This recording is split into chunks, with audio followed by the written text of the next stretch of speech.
So welcome.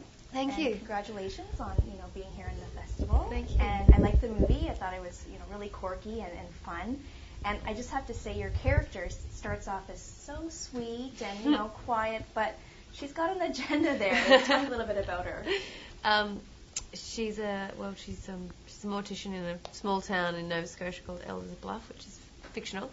And she works for a funeral home there, which is kind of going bankrupt and going to go down, and she's determined for it to survive and come out flourishing, and goes to kind of extreme lengths to make that happen. Yeah, so she's very much a character with a very ambitious agenda under her belt.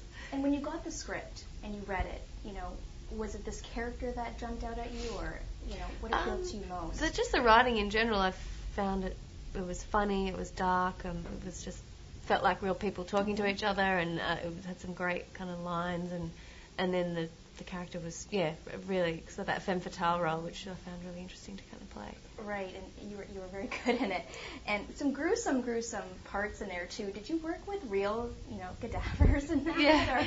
No, I visited various funeral homes and stuff, and did a lot of research on the internet, and met with funeral directors and stuff. Right. But it's actually, you can't go into to when a mortician is taking apart a body and all that stuff. That's illegal, so I didn't do that.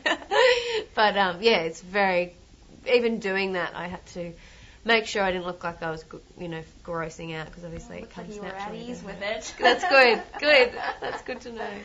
And you worked with a Canadian actor. With Jay. Yeah, and how was that? It was a blast. Jay is excellent. He's a national treasure. He's wonderful. He's really fun guy. And you guys shot in Halifax. Yeah. And what was that like?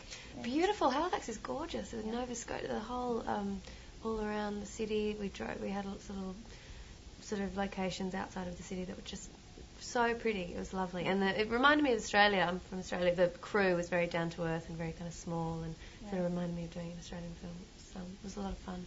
So you mentioned the femme fatale thing, and you played that quite well. And one of the scenes I liked the best of it was the wedding. Oh yeah. Was that tough for you to do?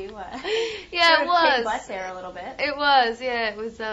I just have to trust Chaz that it all was going to come together and look okay. But yeah, it did just become very heightened at that stage. So it was kind of, we just had to fire it off, And you've done a lot, and you've done a lot of great films, and your career is going great. And you're from Australia, and I'm always amazed is your accent is perfect.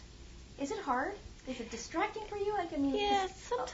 A lot of us North Americans can't do that, It's hard to do an Australian accent. Yes. Yeah, I know that. No, it's not many people can do that. It's we grew up with American TV in Australia, so it's always kind of been in our ear, and I've sort of got a natural thing for it. But, it takes practice, though, definitely. Like Wicker Park was the first time I ever had to do an American accent, and so since then, now I'm doing this TV show where I'm playing an American. But it's harder when you've got like an emotional scene, because that's when you naturally kind of fall back to the way your kind of mouth forms the words, and so that's when I find it the most difficult. But it's it's good. It's also a way into the character as well, which I quite enjoy that. It's great. And anything coming up for you next? Well, I'm finishing the first season of Damages in about sort of 6 weeks, and then if we go again, we start up pretty soon. So I'm kind of waiting to see what's happening there before I can start to put myself out there for other stuff. Great. Well, thanks. And you were great in the film, and Thank you. Can't wait to see you in some other things. So Cheers. congratulations. Thanks a lot. Take care.